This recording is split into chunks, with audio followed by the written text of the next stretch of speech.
The Knicks 76ers Game 6 in Philly doesn't need any introduction because y'all know what's at stake. So let's talk storylines and preview tonight's primetime game with New York Post Knicks beat writer Stefan Bondy.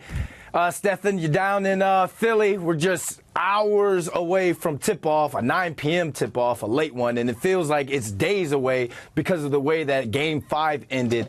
You've been around this team since that Game 5 collapsed. Do you get the vibes that this team has moved on and is ready for tonight? Yeah, I mean, they said all the right things about that situation. And, they also, when the 2-minute report came out yesterday, it showed that Tyrese Maxi actually committed to travel before he hit that consequential 4-point play. But they're not harping on that. They've got their eyes right now on Game 6.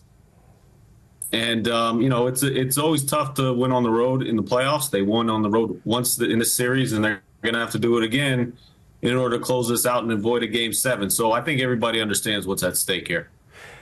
Everybody, including Michael Rubin and the 76ers owners, because they've bought more than 2,000 tickets for Game 6 so Knicks fans don't take the place over like they did in Game 4. Is this even legal? I think it's legal. I mean, I have no idea, to be honest, whether it's legal or not. And I will say a couple things. One is, yeah, the Knicks fans were abundant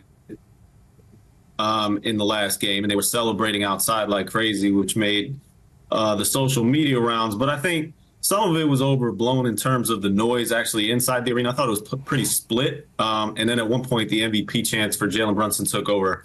But when you look at Philadelphia, when that would never happen at Lincoln, right? Nobody, the Eagles are not getting more the Eagles are not giving up more fans than, like, even if the Giants come to town or the Dallas Cowboys or anybody else. Eagles fans run that stadium, and it's supposed to be this big sports town. So that I think that hurt a lot of their ego in Philadelphia, because they were expecting, and they always expect, their fan base to really run their own arenas. And, like I said, I think it was about 50-50 in the last game here.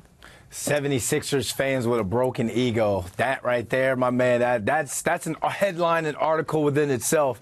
And I'm going to use your headline to your trending article that's up on the Post website for this next question, because let's go into the game and talk about Game 6. Is there any solution to the Knicks' Tyrese Maxi problem? How do they stop, contain, or at least slow down Tyrese Maxi? Well, so what they've been trying just hasn't been working for the entire series. And I think some of it is a conscious effort, because they're so worried about Joel Embiid that every time Joel Embiid has the ball in the post in the last game, they were just helping. And it didn't matter if it was the man who was guarding Tyrese Maxi, they were still moving over to help Joel Embiid, and Embiid would kick it out, and Maxi would drain a three-pointer, or he'd pump fake and then go to the rim very easily. I think the problem is that they don't really have that one defender who can stop him. And then when they get caught in the pick and roll with Joel Embiid, who's like 300 pounds, it's tough to get through those screens. And he's got a lot of runway, Tyrese Maxey. And he's one of the fastest players in the NBA with the ball. I think they're going to have to pick their poison. It's going to have to be, listen, we're going to either let Joel Embiid beat us, or, at least try to stop him, or they're going to have to let Tyrese Maxey beat them. That's part of the reason why, coming into this series, it was a problem that the Knicks were missing Julius Randle, because if you look at the top 3 players in this series, it's Joel Embiid, Jaylen Brunson, and Tyrese Maxey. And the Knicks really don't have that secondary scorer right now. So it's a lot more difficult to guard the 76ers when they have 2 weapons like that. With that being said, Joel Embiid is clearly not 100%. Yep. So they're going to have to really figure out what they prioritize on defense and who they focus in on. And right now, for the entire series, it's been Tyrese Maxey killing them.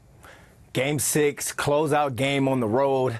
How do the Knicks get it done and close this series out?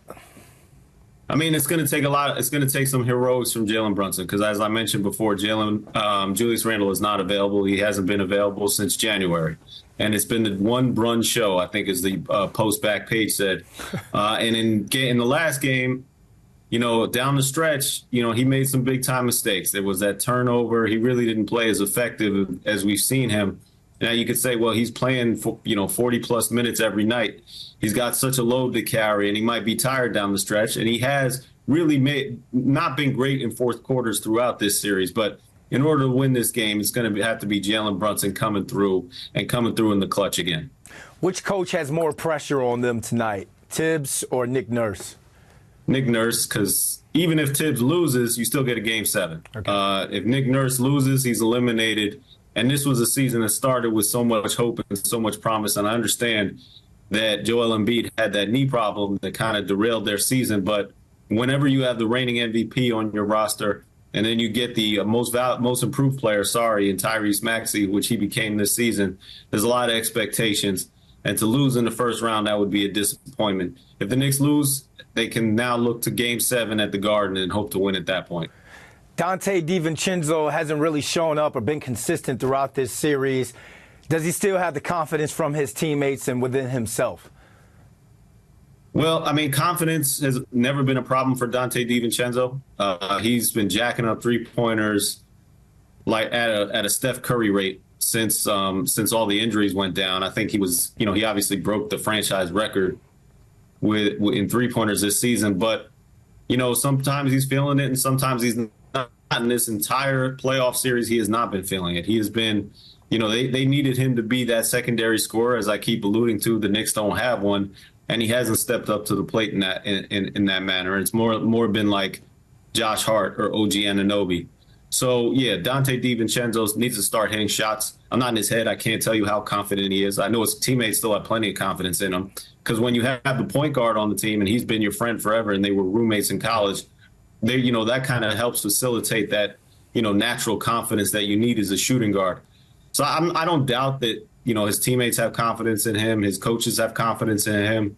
But eventually the shots need to start falling, and they haven't in this series. A Game 6 win could do a lot for that Roommates podcast, kind of like the New Heights podcast with the Kelsey brothers.